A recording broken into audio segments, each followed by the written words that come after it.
पहले मैं आपको समझाऊं कि हम लोग ने अब तक क्या किया, ठीक है ना। इसमें आप, जैसे मैं बता रहा हूँ, अगर आप इसमें ऐसे दिमाग लगाओगे ना तो ये बाद के लिए कोई भी कन्फ्यूज़न आपको नहीं होगा। जैसे मैं क्या कह रहा हूँ, मैं कह रहा हूँ कि सबसे पहली चीज़ जो मैं बोल रहा हूँ कि निगेटिव डेविएशन के बारे में सोचो, ठीक है ना। निगेटिव डेविएशन, निगेटिव डेविएशन का मतलब क्या है?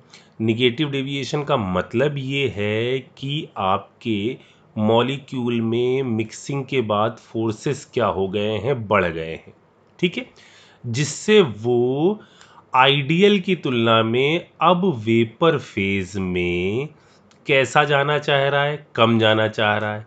मतलब राउल्ट के लॉ का जो ग्राफ आ रहा था, राउल्ट के लॉ के अकॉर्डिंग जो ग्राफ ऐसा आ रहा था, मान लीजिए टोटल प्रेशर का ग्राफ ऐसा था, तो निगेटिव डेविएशन का मतलब क्या है, ग्राफ उससे नीचे बन रहा होगा, ठीक है।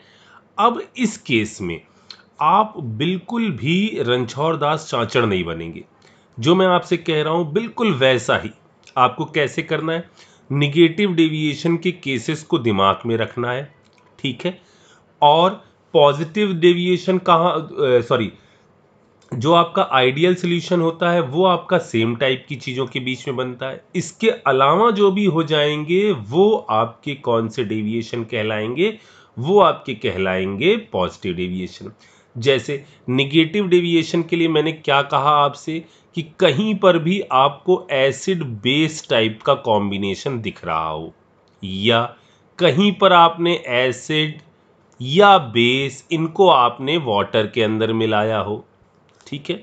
तीसरा चीज जो हम लोगों ने देखी वो देखी कि एसीटोन और आपने इसके अंदर मिला दिया क्या चीज, क्लोरोफॉर्म, CHCl3। इसके अंदर भी कौन सा डेविएशन आ गया, निगेटिव। क्योंकि देखो शुरुआत में क्या था, इसके अंदर भी डाइपोल डाइपोल था, इसके अंदर भी डाइपोल डाइपोल था, और जब आपने इसको मिक्स कर दिया, जब आपने इसको मिक्स कर दिया तो इनके बीच में होने लग गई कौन सी बॉन्डिंग, हाइड्रोजन बॉन्डिंग। सर उसी पर तो बात करनी कि ऐसा क्यों हो रहा है, थांबा थांबा बताते हैं, ठीक है ना। क्यों हो रहा है हाइड्रोजन बॉन्डिंग का यहाँ पर, क्या क्यों कॉन्सेप्ट लग रहा है, उस पर हम अभी बात करते हैं। पहले ये चीज समझ लीजिए कि किस तरह से हमने बोला कि यहाँ डेविएशन कैसा आएगा, निगेटिव आएगा, और किस तरह से आपको आइडियल, पॉजिटिव और निगेटिव में सेपरेशन करना है। ये बात समझ में आ रही, ठीक। अच्छा, अब मैं आपको आगे बढ़ने से पहले इधर मैं आपको कुछ एग्जाम्पल दिखाऊं जिसके अंदर डेविएशन जो हो रहा है वो निगेटिव हो रहा है। जैसे यहां देखिए कुछ एग्जाम्पल हैं निगेटिव डेविएशन के। जैसे हमने क्या कहा, जरा इस वाले एग्जाम्पल को देखो। ये एग्जाम्पल क्या है, आपने एसिड है उसको मिला दिया किसके अंदर, पानी के अंदर, डेविएशन कैसा, निगेटिव। ये देखो एसिड है उसको मिला दिया कहाँ पर, पानी के अंदर, डेविएशन कैसा, निगेटिव। इधर देखो जरा सा, इधर है आपका एस्टिक एसिड और इसमें आपने मिला दिया क्या, पिरिडीन। एस्टिक एसिड और पिरिडीन, ये आपका कौन सा केस आ गया, पिरिडीन एक बेस की तरह बिहेव कर रहा है और एसिटिक एसिड आपको पता है एक एसिड है, मतलब यहां पर कौन सा केस आ गया, एसिड और बेस का केस आ गया, डेविएशन कैसा हो गया, निगेटिव। अच्छा, क्लोरोफॉर्म एसीटोन समझ ही चुके हैं, तो ये हो गया, ये हो गया, ये हो गया, ये हो गया। अच्छा, अब जरा बात कर लेते हैं यहां पर कुछ और चीजों के बारे में। अब क्लोरोफॉर्म और डाई इथाइल ईथर, ये केस और ये केस कोई दो नहीं है बल्कि एक है। क्योंकि देखो यहां पर भी तो कुछ वैसा ही हो रहा है, डाई इथाइल ईथर मतलब क्या है, यहां पर लगा हुआ है C2H5, यहां C, इधर भी C2H5, और ये है आपका इस तरह की चीज, डाई इथाइल ईथर, और रिएक्शन हो रही किसके साथ, क्लोरोफॉर्म के साथ। यहां C मिक्सिंग हो रही, सॉरी रिएक्शन नहीं, मिक्स कर रहे हैं इसको। तो जो सिचुएशन यहां पर C डबल बॉन्ड O के होने पर थी, बिल्कुल सेम सिचुएशन यहीं पर होगी। लेकिन सर अभी तक आपने वो बात, अभी रुक जाओ बेटा रुक जाओ, यहां पर होगी कौन सी बॉन्डिंग, हाइड्रोजन बॉन्डिंग, जिसके कारण डेविएशन कैसा आ जाएगा, निगेटिव, ठीक है। यहां तक पढ़ी गई बातों से क्या पता चल रहा है? यहां तक पढ़ी गई बातों से यह पता चल रहा है कि यदि फोर्सेस पहले आपके वीक हों और बाद में फोर्स मिक्सिंग के बाद स्ट्रांग हो जाएं, तो वहां कौन सा डेविएशन है? निगेटिव डेविएशन है। सर अभी आपने इसके बारे में और इसके बारे में कुछ नहीं बोला, मैं अभी बोलता हूं। पहले मैं आपको एक बेसिक क्राइटेरिया बता दूं कि हाइड्रोजन बॉन्डिंग होती क्या है। ठीक है, ऊपर चलते हैं। अच्छा, अब फिर से वापस आते हैं। अब बात कर लेते हैं थोड़ी सी हाइड्रोजन बॉन्डिंग के बारे में, तो आपको फील आ जाएगा जो बची हुई चीजें हैं उसके बारे में भी। ठीक, कल हम लोगों ने एक बात कही थी कि यदि कहीं पर लिक्विड लेवल ज्यादा है और कहीं पर लिक्विड लेवल कम है, अगर पॉसिबिलिटी है कि ये लिक्विड इधर से इधर फ्लो हो सके, तो ये सिचुएशन में लिक्विड आराम से इधर से इधर फ्लो हो जाएगा। सर पॉसिबिलिटी का मतलब क्या कहना चाहते हो आप? मैं ये कहना चाहता हूं, देखो, अगर ये कंटेनर भरा है और ये कंटेनर खाली भी है, लेकिन इसके बीच की डिस्टेंस अगर ज्यादा है, तो क्या इस बात से फर्क पड़ेगा कि ये भरा और ये खाली है? नहीं ना। ये क्या फ्लो हो पाएगा? नहीं हो पाएगा। तो फ्लो के लिए कंडीशन क्या होती है? फ्लो के लिए कंडीशन ये होती है कि यदि एक जगह जहां पर लिक्विड ज्यादा है, जैसे यहां पर लिक्विड ज्यादा है, यहां पाई इलेक्ट्रॉन्स है, एक जगह जहां लिक्विड ज्यादा भरा हुआ है और दूसरा जगह जो है जहां लिक्विड मौजूद नहीं है, उसके बीच में कोई भी ऑर्बिटल का गैप नहीं होना चाहिए। अगर कोई भी एटम यहां पर आ गया, तो फिर ये चीज और उसके वो ऐसा हुआ कि जहां पर आपको वैकेंसी नहीं दिखाई दे रही है। मतलब मैं क्या कहना चाह रहा हूं, थोड़ा सा मैं इसको और, जैसे मैंने ये कहा CH2 और इधर CH और बीच में हमने कह दिया CH3 और फिर हमने कहा CH2 पॉजिटिव। जरा बताओ, क्या ये इलेक्ट्रॉनिक डेंसिटी फ्लो कर पाएगी इधर से इधर? तो इसका जवाब होगा नहीं। क्यों? क्योंकि यदि इन ऑर्बिटल के बीच में कोई ऐसा एटम आ गया जहां पर हाइब्रिडाइजेशन कैसा हो गया, sp3 हो गया, तो ये इलेक्ट्रॉनिक डेंसिटी फ्लो नहीं कर पाएगी। या आप ये समझ लीजिए कि यदि इनके बीच में, फ्लो के बीच में कोई ऐसा एटम आ गया जहां खाली ऑर्बिटल नहीं है, तो ये दूरी इन ऑर्बिटल्स के लिए अर्थ से मून तक की डिस्टेंस के बराबर होती, तब ये ट्रेवल नहीं कर पाएंगे, इतनी दूरी नहीं जा पाएंगे। लेकिन अगर हां, ये हटा दो, ये वाली चीज हटा दो, इसके जस्ट बाजू में कर दो, तो ये इलेक्ट्रॉनिक डेंसिटी जो है वो ट्रेवल कर जाएगी। इस इलेक्ट्रॉनिक डेंसिटी के ट्रेवल करने के दौरान कुछ रूल है।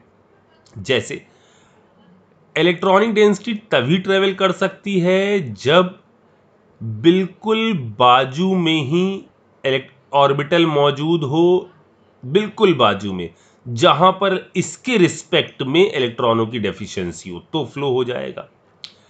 इन ऑर्बिटल में खास बात और होनी चाहिए, और वो खास बात ये है कि ऑर्बिटल्स एक दूसरे के पैरेलल ही होने चाहिए।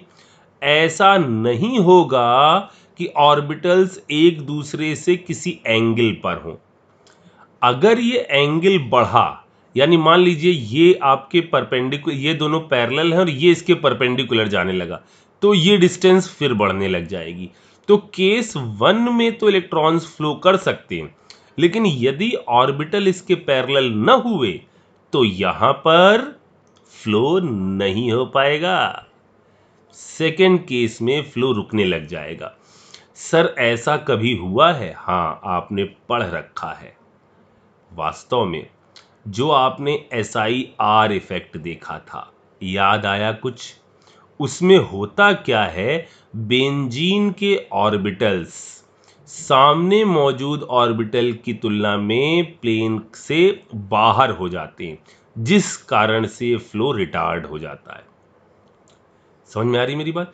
तो यहां फ्लो हो सकता है, बट यहां फ्लो की पॉसिबिलिटी जो है वो खत्म हो जाती है, इधर फ्लो नहीं हो पाएगा या रेजोनेंस ना के बराबर होगा। तभी लगता है कौन सा इफेक्ट, एसआईआर इफेक्ट। अब मैं यहां पर एसआईआर इफेक्ट के बारे में ज्यादा नहीं बोल रहा हूं, ठीक। तो आपका काम क्या होगा, आज का होमवर्क, आज का जो काम मिलेगा उसके अंदर रिलेटिवली क्वेश्चंस जो हैं वो थोड़े कम होंगे। आज का काम होगा आपको इन दोनों इफेक्ट को, एसआईआर और एसआईपी, अगर भैया ने पढ़ाए हों तो इन इफेक्ट को बहुत अच्छी तरह से समझ लेना है, ठीक है। ओके, हम थोड़ा सा और आगे बढ़ते हैं। अब मैं आपसे क्या कह रहा हूं, जैसे मान लो हमारे पास ये सिचुएशन है कि हाइड्रोजन जुड़ा हुआ है किसी ए एटम के साथ, ठीक। और यहां पर क्या होता है, इधर मान लो कोई दूसरा एटम है बी जिसके पास इलेक्ट्रॉन्स मौजूद है और इनके बीच की डिस्टेंस काफ़ी कम है। मान लीजिए इनका एक कॉम्बिनेशन है जिसके कारण ये ट्रैवल कर रहे हैं और ये इसके बीच में जो डिस्टेंस है वो इतनी ज़्यादा नहीं है, और ए आपका एच की तुलना में ज़्यादा इलेक्ट्रोनेगेटिव है। तो आप थोड़ी देर बच्चों ज़रा पेशेंस से सोचो, क्या यही सिचुएशन इसके अंदर नहीं होने लग जाएगी? क्या होगा, ए इसकी तुलना में ज़्यादा इलेक्ट्रोनेगेटिव है, यानी ये इस पर क्रिएट कर देगा कौन सा चार्ज, डेल पॉजिटिव चार्ज। आई बात समझ में? बाजू में क्या चीज है, बाजू में एक ऐसी चीज है जिसके पास वाटर लेवल अच्छा खासा है और ये लगातार ट्रेवल कर रहे हैं। जैसे ही इसके करीब आएगा ये अपनी इलेक्ट्रॉनिक वेव इसकी तरफ भेजने लग जाएगा, लेकिन ये डिस्टेंस इतनी भी कम नहीं हो पाएगी जितनी यहां पर होती थी इस दौरान जब ये डायरेक्ट इसके साथ ओवरलैप कर जाता था।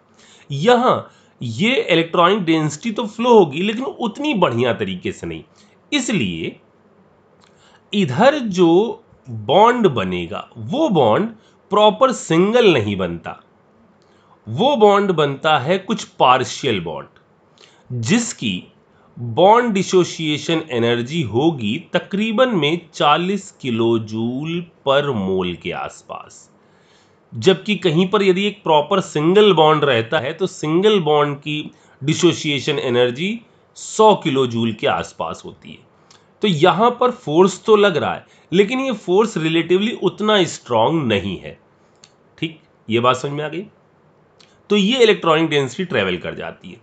अच्छा, ये 40 किलो जूल पर मोल जो है ना, ये इसकी मैक्स लिमिट है। मैक्सिमम स्ट्रांग जो बनेगा वो इतना बनेगा। सर इसका मतलब मिनिमम भी हो सकता है? हाँ, चीजें कंडीशन पर डिपेंड करती हैं और उन कंडीशन को चेक करने का तरीका क्या है कि अगर आप ये जानना चाहते हैं कि किसके अंदर हाइड्रोजन बॉन्ड बहुत अच्छी स्ट्रेंथ का बन रहा है तो आपको इन दो बातों पर गौर करना पड़ेगा। पहली बात यह है कि हाइड्रोजन पर क्रिएट होने वाला डेल पॉजिटिव चार्ज किसमें ज्यादा है। अगर ये डेल पॉजिटिव चार्ज डेली रहा, डेली बोले तो छोटा रहा, तो यहां पर ये फ्लो उतना अच्छे से नहीं हो पाएगा। जितना तगड़ा इस हाइड्रोजन पर पॉजिटिव चार्ज डेला, यदि पॉजिटिव चार्ज, ये सब आईयूपीएससी के टर्म है, आप धीरे धीरे सीखोगे, डेली और डेला।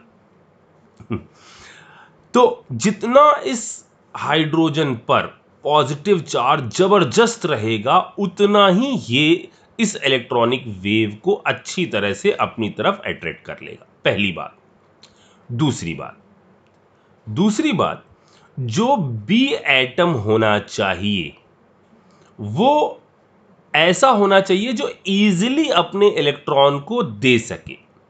मतलब इसकी इलेक्ट्रोनेगेटिविटी ऐसी नहीं होनी चाहिए कि इलेक्ट्रॉनों को अपने पास रखने में ज्यादा कंफर्टेबल हो। अगर इस बी एटम के पास लोन पेयर हो और इसकी इलेक्ट्रोनेगेटिविटी कम हो तो ऐसी सिचुएशन में ये बॉन्ड जो बनेगा वो अच्छा बनेगा। अब देखो बच्चों, जहां पर आपको कंपेयर करना होगा वहां आपको क्राइटेरिया कुछ फिक्स देंगे। या तो आपसे कहेंगे कि बी एटम कॉमन है, एच पर पॉजिटिव चार्ज के आधार पर आप कंपेयर करो, या H पर पॉजिटिव चार्ज कॉमन है। आप B की डोनर टेंडेंसी के हिसाब से बताओ कि किसके अंदर हाइड्रोजन बॉन्डिंग अच्छी हो रही होगी, किसके अंदर हाइड्रोजन बॉन्डिंग बुरी हो रही होगी। जैसे मैंने आपसे कहा कि बच्चों ये बताओ कि मैंने किया कुछ OH और बाजू में किसी तरह से मैंने रख दिया O। एक बार मैंने कहा OH, बाजू में मैंने रख दिया F। एक बार मैंने कहा OH, बाजू में मैंने रख दिया N। ठीक। सिमिलरली यहां मैंने कहा FH, इधर रख दिया F, इधर रख दिया हमने OH, इधर रख दिया हमने F, इधर रख दिया NH, इधर रख दिया हमने F। आपको समझ में आ रहा है ना कि कंपेयर कैसे करा जाएगा? ठीक है ना। हमेशा कुछ ना कुछ चीजें ऐसी होंगी जिनके थ्रू आप कंपेयर कर सकते होगे। जेई वाले आपको ये नहीं पूछना चाह रहे हैं, आपके दिमाग को टेस्ट कर रहे हैं कि कुछ चीजें ये हिंट देकर आपको ये पता है कि नहीं पता है। तो आप अननेसेसरी वाली चीज़ों में अपना टाइम वेस्ट करके अपने मन को ये दिलासा मत दिलाइए कि मैं ज़्यादा मेहनत कर रहा हूँ, कि आप कहीं 2 केसेस को देख लो जिनको कंपेयर नहीं करा जा सकता और उनकी फिर वैल्यूज़ आप इंटरनेट से चेक करो और उसमें आप 2 ढाई घंटे अपने ख़राब कर दो और उसके बाद रिजल्ट ये निकले कि नहीं, इसके लिए तो वैल्यू याद करनी पड़ेगी। ठीक है ना। तो ये मेहनत नहीं होती है। मेहनत ये होती है कि आपको जो चीज़ें पता हैं, जैसे राउट लॉ है, आपने उसको निकालना सीख लिया, अब उसमें आप कैलकुलेशन फटाफट करने की प्रैक्टिस करिए, इन सारी चीज़ों में दिमाग लगाइए। ठीक है ना। दिमाग लगाने वाले बहुत सारे टॉपिक, बहुत सारी चीज़ें आपके पास बची हुई हैं। आपको आईआईटी का पेपर में ऐसी कोई चीज़ नहीं मिलने वाली जिसके अंदर कोई गूढ़ रहस्य छुपा होगा। वो चीज़ें होंगी सब बिल्कुल नॉर्मल सी ही। उसके अंदर ऐसा नहीं होगा कि वो आपसे कहेंगे कि इनको आप बाल्टी में डालो और उसके बाद इसको गर्म करो, बताओ कितनी डिग्री पर ये टूट रहा होगा। ऐसा कुछ नहीं होगा। ठीक है ना। तो चलिए, अब यदि मैं आपसे यहां पूछूं कि ABC और यहां A prime, B prime, C prime, इनमें जो भी हाइड्रोजन बॉन्ड बन रहा है उसमें decreasing order of strength of hydrogen bond, मतलब किसमें बनने वाला हाइड्रोजन बॉन्ड ज्यादा स्ट्रांग होगा, मतलब कौन इस वैल्यू के ज्यादा क्लोज पहुंचेगा। तो हमने क्या कहा, आपको कैसे देखना है? सबसे पहले चेक कर लो ये चीज, सब पर डेल पॉजिटिव चार्ज कैसा है? ज्यादा है। यहां पर देखो डोनर टेंडेंसी चेक करो, किस सब में लोन पर हम एक एक मान लेते हैं। ठीक है, हमको एक ही एक तो डोनेट करवाना है। अब इनमें यदि हम डोनर टेंडेंसी के बारे में बात करें तो डोनर टेंडेंसी आप कैसे चेक करोगे? इनकी इलेक्ट्रोनिगेटिविटी से चेक करो। ठीक, जाहिर सी बात है इसकी इलेक्ट्रोनिगेटिविटी कैसी है? सबसे ज्यादा, यानी इसके अंदर इलेक्ट्रॉन डोनर बनने का जो कैपेबिलिटी है ये बहुत कम है। यानी सबसे सड़ा तो क्या हो गया? सी। उसके बाद हो गया ए और सबसे अच्छा हो गया, सॉरी ये बी करेंगे ना, सबसे सड़ा हो गया बी और सबसे अच्छा कौन सा हो गया? सी। ये होगी इसके अंदर हाइड्रोजन बॉन्ड की स्ट्रेंथ। ठीक है। अब सिमिलरली इसके अंदर जरा सोच लो, अब यहां डोनर टेंडेंसी तो सब में क्लोज वो फ्लोरीन पर ही है, फ्लोरीन ही डोनर है। इसमें अब हम कैसे सोचें? बस कुछ नहीं, यहां देख लो कि किसके पास डेल पॉजिटिव चार्ज ज्यादा प्रोड्यूस हो रहा है। डेल पॉजिटिव चार्ज ज्यादा प्रोड्यूस हो रहा है तो इसमें ए आपका सबसे ज्यादा, फिर आपका बी प्राइम और सबसे सड़ी हाइड्रोजन बॉन्डिंग हो रही होगी इसके अंदर। तो देखने का क्राइटेरिया क्या? अगर चीजें अलग अलग भी हैं तो फर्स्ट आपको जाना है del positive charge of H, और यदि ये सेम हो गए तो फिर आपको जाना है donor nature of other atom.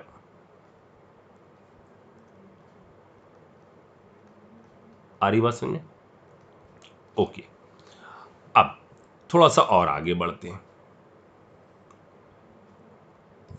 अब जरा सा इसमें और सारी चीज़ों को देखो।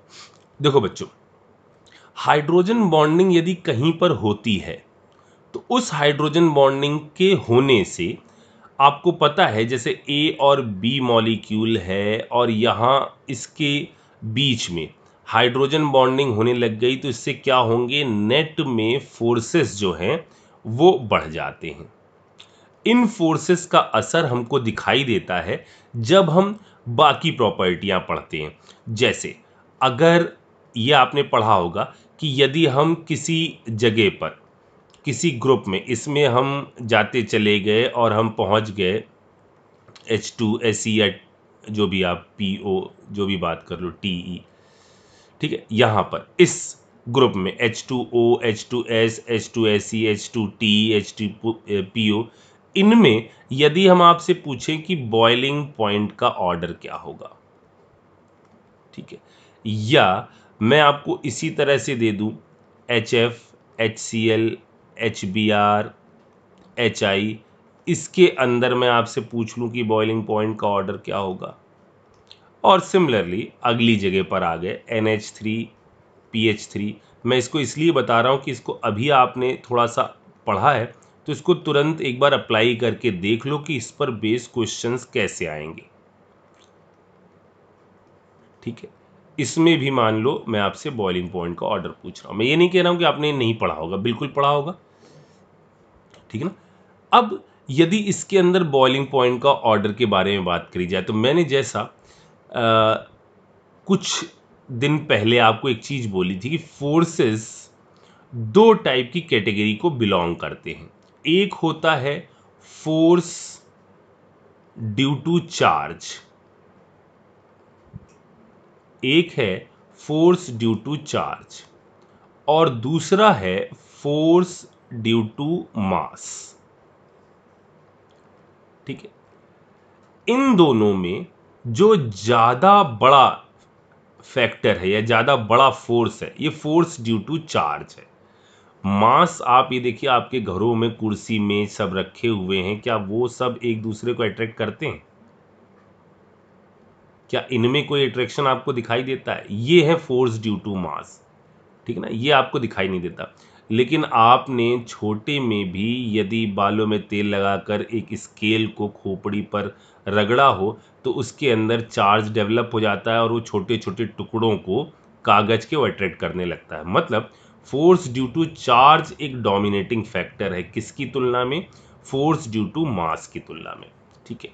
अब यदि हम आपसे यहां पूछें कि बॉइलिंग पॉइंट का क्या ऑर्डर होना चाहिए, तो देखो इसके अंदर हाइड्रोजन बॉन्डिंग है, सिमिलरली इसके अंदर भी हाइड्रोजन बॉन्डिंग है, ठीक। ये कंडीशंस सेटिस्फाई कर रहा है कि कंडीशन क्या है सर? कंडीशन ये है कि हाइड्रोजन पर क्रिएट होना चाहिए कैसा? डेल पॉजिटिव चार्ज, मतलब ये जुड़ा होना चाहिए एक हाई इलेक्ट्रोनेगेटिव एलिमेंट के साथ। सर कहानी की शुरुआत ही तो इसी से है कि वहां हाइड्रोजन बॉन्ड क्यों बन रहा है।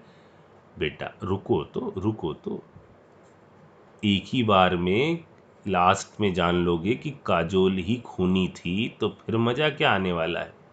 तो हर बार क्लाइमेक्स को बनाए रखिए, थोड़ा सा देखिए कि क्या चीजें चल रही, ठीक है। चलिए यहां देखते हैं H2O, H2S, और इनमें यदि बॉइलिंग पॉइंट के बारे में बात करें तो मैं इसको ऐसे दिमाग में रखता हूं कि इसके लिए मैं इस सीक्वेंस को फॉलो करूंगा। ऐसे क्या मतलब? सबसे ज्यादा H2O का बॉइलिंग पॉइंट है, फिर आप इस पूरे जो ग्रुप है उसके अंदर नीचे से ऊपर बढ़ते चले जाइए। सबसे ज्यादा नंबर इसको दे दीजिए, फिर कहानियों में इसको दे दीजिए, फिर इसको दे दीजिए, और लास्ट जो आप खत्म करिए वो H2S पर खत्म करिए। ऐसे आप सर्किल घुमा दीजिए। आई बात समझ? ठीक। यदि यहां पर आपसे कोई पूछे कि किसका कम किसका ज्यादा, आप सर्कल ऐसे घुमा दीजिए, ठीक है। अच्छा, यहां पर कोई आपसे पूछे तो आप सर्कल ऐसे मत घुमाइएगा, क्योंकि इसके अंदर एक गड़बड़ होती है। इसके अंदर होता क्या है कि बिस्मिथ का ज़्यादा है, उसके बाद मतलब इनके अंदर जो फोर्स ड्यू टू मास है उसका असर NH3 के अंदर होने वाली हाइड्रोजन बॉन्डिंग की तुलना में ज़्यादा होता है। सर लेकिन अभी आपने कहा था कि खोपड़ी पर चिपक जाता है और मेज और ये एक दूसरे को अट्रैक्ट नहीं करते। देखिए, ये फोर्स जो है NH3 के अंदर जो होने वाली हाइड्रोजन बॉन्डिंग है वो बहुत बहुत बहुत वीक होती है। क्यों सर? क्योंकि पहली बात तो ये हमको पता कैसे चला जब हमने इसके बॉइलिंग पॉइंट्स कंपेयर करे। अगर NH3 का बॉइलिंग NH3 की हाइड्रोजन बॉन्डिंग अच्छी होती तो हमें ये एक्सपेरिमेंटल डेटा से पता चलता। लेकिन NH3 के अंदर हाइड्रोजन बॉन्डिंग अच्छी नहीं है क्योंकि इसके ऊपर आने वाला हाइड्रोजन पर आने वाला डेल पॉजिटिव चार्ज डेल नहीं है, डेली है, यानी बहुत छोटा है, जिस कारण से इसकी हाइड्रोजन बॉन्डिंग इतनी एफिशिएंट नहीं होती है। जब भी आप बात करते हैं कौन से फेज में, ये फेज होता है यदि आप बात करो लिक्विड स्टेट में। हाइड्रोजन बॉन्डिंग उतनी अच्छी नहीं होती क्योंकि डेल पॉजिटिव चार्ज कैसा होता है, कम। ठीक। और दूसरी बात, एक मिनट जरा चार्जिंग खत्म हो रही है, मैं इसको ऑन करूं। ठीक है, एक सेकेंड।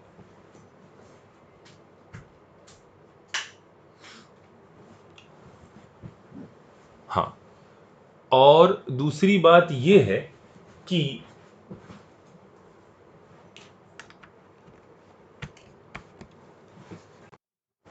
हाँ कहां तक था मैं? क्या बोल, हाँ, एक तो इस पे डेल पॉजिटिव चार्ज कम है, ऊपर से लिक्विड फेज में NH3 के मॉलिक्यूल्स के बीच की डिस्टेंस थोड़ी सी ज्यादा रहेगी। अगर ये H पर डेल पॉजिटिव चार्ज है और इसको हम कंपनसेट कर ले जाएं किसी तरह से इस डिस्टेंस को कम करके, तो यहां पर ये डेल पॉजिटिव चार्ज का असर थोड़ा सा कम हो जाएगा और हाइड्रोजन बॉन्डिंग ठीक ठाक होने लग जाएगी। यानी अगर ये हाइड्रोजन बॉन्डिंग लिक्विड फेज में ना सोची जाती। सर लिक्विड फेज में क्यों सोच रहे हैं वैसे हम लोग? क्योंकि आजकल बॉइलिंग जो होती है बेटा वो लिक्विड की ही होती है। ठीक है, अगर ये फेज हम किसी तरह से सॉलिड कर दें तो यहां पर ये डिस्टेंस कम हो जाएगी और ये डेली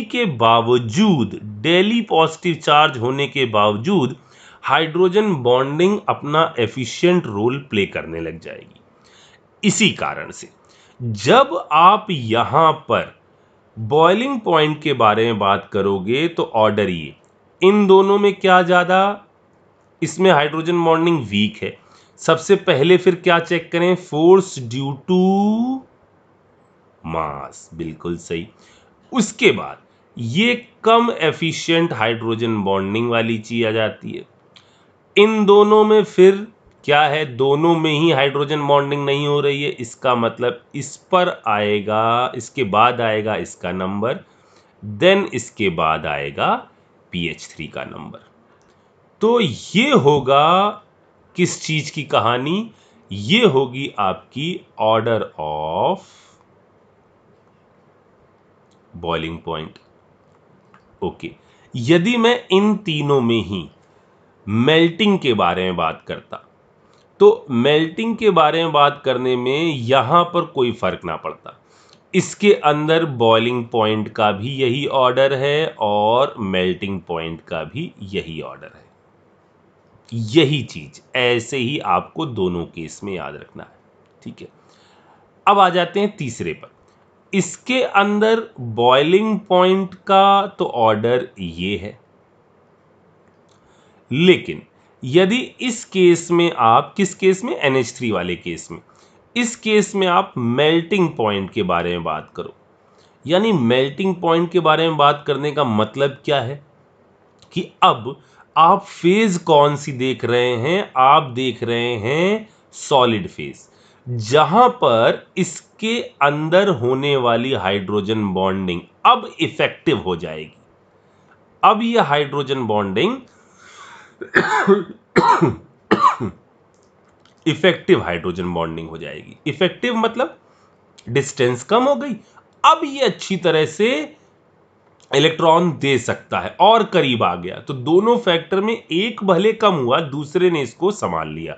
तो मेल्टिंग वाला जो ऑर्डर आएगा वो ऑर्डर ऐसा ही चलेगा जैसा कहां चल रहा था, H2O के केस में, जस्ट लाइक H2O। मेरे ख्याल से बात समझ में आ रही होगी आपको। ठीक, अब बात करते हैं यहां पर इस केस में। जब आपने बॉइलिंग पॉइंट के बारे में बात की तब तो बहुत बढ़िया चीज थी, सीधे सीधे निकल के आ गया। लेकिन मेल्टिंग पॉइंट का ऑर्डर यहां पर वो नहीं होता जो हम सोच रहे हैं। मेल्टिंग पॉइंट इधर फिर थोड़ा सा चेंज हो जाता है। ठीक, मेल्टिंग पॉइंट में क्या ऑर्डर हमने, अब मेरी बात सुनना, इसको दिमाग में बैठाने का तरीका जो है ना, वो बिल्कुल अगर क्लियर कट कॉन्सेप्ट होंगे आपके कि हम पहले ऐसे देख रहे हैं फिर ऐसे देख रहे हैं, तो बिल्कुल सही चलोगे आप। जैसे आपने एक चीज जो दिमाग में बैठाई वो क्या कि NH3 के अंदर जो इसकी हाइड्रोजन बॉन्डिंग होती है वो सॉलिड में ज्यादा इफेक्टिव होती है। जब मैंने इसके एक्सपेरिमेंटल रिजल्ट चेक किए और मैंने पाया HI के अंदर मेल्टिंग पॉइंट ज्यादा है, उसके बाद HF, फिर आपका HBr और फिर HI। ये आया मेल्टिंग पॉइंट का ऑर्डर। इसका मतलब क्या आप इफेक्टिवनेस के बारे में, ये है दिमाग लगाना, ये है लॉजिक को दिमाग में क्लियर करना, बजाय इसके कि अननेसेसरी का कोई भी कंफ्यूजन क्रिएट करना। मतलब अगर हम यही इफेक्टिवनेस वाली बात यहां बोलना चाहें तो क्या बोलोगे कि HF की हाइड्रोजन बॉन्डिंग ज्यादा इफेक्टिव है, मोर इफेक्टिव, जब क्या चीज हो, जब फेज कैसा हो, फेज आपका लिक्विड हो, तब तो ज्यादा इफेक्टिव है। अदरवाइज इसकी हाइड्रोजन बॉन्डिंग लेस इफेक्टिव होती है। लेस इफेक्टिव है कौन से केस में, जब आपका सॉलिड फेज के बारे में बात हो।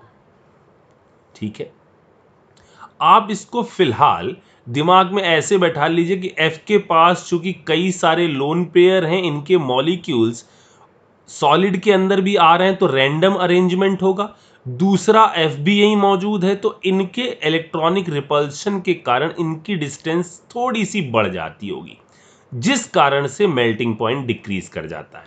ठीक है, हालांकि ये इसका एग्जैक्ट कारण नहीं है, कारण कुछ और है। कारण होता है क्लोज्ड पैकिंग का, कारण होता है क्लोज्ड पैकिंग का।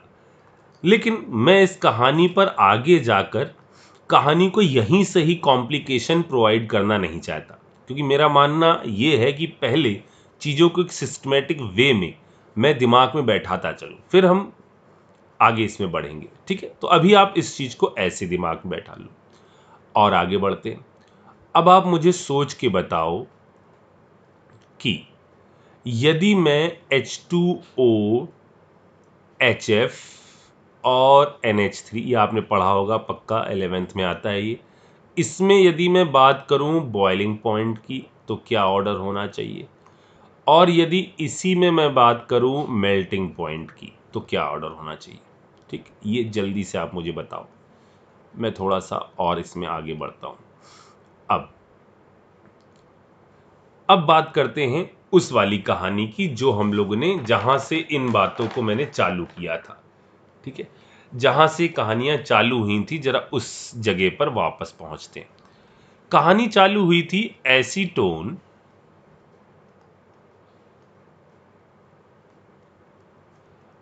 और क्लोरोफॉर्म। देखिए, वैसे तो ये जुड़ा हुआ है किसके साथ, कार्बन के साथ, लेकिन इधर कार्बन के साथ जुड़ा है क्लोरीन, इधर भी क्लोरीन, इधर भी क्लोरीन। वैसे तो कार्बन और हाइड्रोजन में इलेक्ट्रोनेगेटिविटी का डिफरेंस नहीं है, लेकिन ये सब लोग मिलकर इसके ऊपर क्रिएट कर रहे हैं डेल पॉजिटिव चार्ज। कैसे अमाउंट का? ज्यादा अमाउंट का, जिससे इसके बीच में अब जैसे ही इस एटम के ऊपर डेल पॉजिटिव चार्ज डेवलप हो गया, आप ये सोचो, ये एटम है जो आपका हाइड्रोजन से इलेक्ट्रॉन घसीट रहा था, ठीक। अब मैंने जादू करके इसकी खोपड़ी पर रख दिया पॉजिटिव चार्ज, तो इसकी पावर पहले की तुलना में बढ़ जाएगी या घट जाएगी? तो अगर आपका जवाब हुआ बढ़ जाएगी, तो आप बिल्कुल सही हो। आप सोचो जरा सा, मैं आपसे कह रहा हूं ए एटम, ए प्लस एटम, ए प्लस टू एटम, किसकी इलेक्ट्रॉन घसीटने की पावर ज्यादा होगी? तो सोचिए, हर बार आप क्या करते जा रहे हैं, न्यूक्लियस क्या करता है, सब इलेक्ट्रॉन पर इक्वल अट्रैक्शन लगाता है। अब आपने यहां से कहा तुम निकलो, फिर कहा तुम दोनों निकलो, तो इनडायरेक्टली क्या होता जा रहा है, इनडायरेक्टली इस न्यूक्लियस की जो ताकत है वो कैसी होती जा रही है, लगातार बढ़ती चली जा रही है। तो सामने मौजूद इलेक्ट्रॉन को घसीटने की पावर इसके अंदर ज्यादा आती चली जा रही है। तो होता यह है, जैसे ही किसी के ऊपर डेल पॉजिटिव चार्ज आया, वो इलेक्ट्रॉन को पहले तो अपनी पावर से ही घसीट रहा था, अब इसकी खोपड़ी पर आ गया कौन सा चार्ज, डेल पॉजिटिव चार्ज, इससे भी घसीटने लग गया। तो नेट में इस एटम की पावर क्या हो गई, बढ़ गई। आप ऐसे सोच लो, या ऐसे सोच लो, जिसका मेन लॉजिक है कि ये चारों तरफ अपने फोर्सेस लगा रहा है, आप यहां से इलेक्ट्रॉन भगाते जा रहे हो, तो इसका नेट अट्रैक्शन जो है यहां पर भी बढ़ रहा है। सामने अगर कोई इलेक्ट्रॉन दिखेगा तो उसको भी वो अपनी तरफ घसीटने का प्रयास करेगा, ठीक है। अच्छा, तो यहां पर वापस आते हैं, इसके अंदर डेल पॉजिटिव चार्ज बढ़ गया। डेल पॉजिटिव चार्ज बढ़ने से इसकी इलेक्ट्रॉन घसीटने की पावर जो हो गई वो बढ़ जाती है, जिससे इस पर इतना सफिशिएंट पॉजिटिव चार्ज आ जाता है कि ये सामने मौजूद ऑक्सीजन के साथ बना सकता है कौन सा बॉन्ड, हाइड्रोजन बॉन्ड। और इसी कारण से डेविएशन कैसा आ जाता है, इस केस का निगेटिव डेविएशन आ जाता है। ये बात समझ में आ गई, ठीक।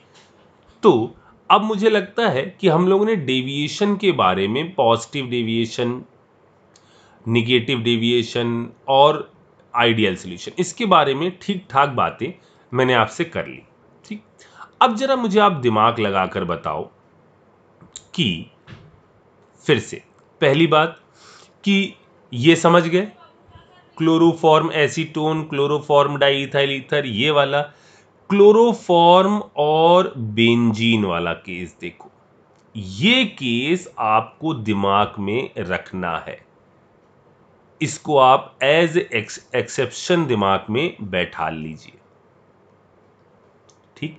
मैं यहां पर बोल बहुत कुछ सकता हूं, लेकिन उसके बाद आपको याद सिर्फ यही रखना पड़ेगा कि इनके बीच में डेविएशन कैसा है, निगेटिव। जैसे मैंने कल अपनी बिटिया से कहा कि बेटा एक काम करो कि स्विच ऑन कर दो। उसने कहा कि ऑन मतलब? मैंने कहा ऑन मतलब उसको ऑन कर दो। मैंने कहा इसको थोड़ा लॉजिकली समझाते हैं। मैंने कहा देखो, ऑन करने का मतलब ये है ON, ठीक है। और फिर मैंने उसको समझाया कि अल्फ़ाबेटिकल ऑर्डर में इसको सोचो, इसको सोचो। जो अल्फ़ाबेटिकल ऑर्डर में पहले आता है उसके हिसाब से आप ये सोचो कि नंबर सिस्टम में ये कहाँ आ रहा है, ये कहाँ आ रहा है। नंबर सिस्टम में हम जब चलते हैं तो ज़ीरो से जब ऊपर बढ़ते हैं तो पहले ये आता है, इसलिए N आ गया, फिर O आ गया। इतना बोलने के बाद उसका मतलब पापा? मैंने कहा एक काम सुनो, स्विच नीचे दबा दो, ऑन, ऊपर कर दो, ऑफ, बस, ठीक। इसलिए यहां पर आपको इसको एज ए एक्सेप्शन याद रखना है। क्लोरोफॉर्म और बेंजीन कैसा डेविएशन शो करते हैं, ये शो करते हैं निगेटिव डेविएशन। मेरे ख्याल से बात समझ में आ गई। अच्छा, ये ऊपर के एग्जाम्पल जो है ना, ये वाले, ये सब आपके नोट्स में दिए हुए हैं। अब मैं थोड़ा सा आगे चलता हूँ, आपको ये क्वेश्चन देता हूँ। सबसे पहला क्वेश्चन ये वाला, इसको करिए, दिमाग लगाइए, पहले ऊपर पढ़ लीजिए, 2 मिनट सोच लीजिए, फिर इस क्वेश्चन को करिए और इसके बाद आप इस क्वेश्चन को करिए। ठीक है, इन दोनों क्वेश्चन को निपटाइए, फिर मैं इस कहानी को थोड़ा सा और आगे बढ़ाता हूँ। मुझे बस एक छोटी सी चीज़ आज और समझानी है आपको, इसको जल्दी से करिए। ठीक है बच्चों।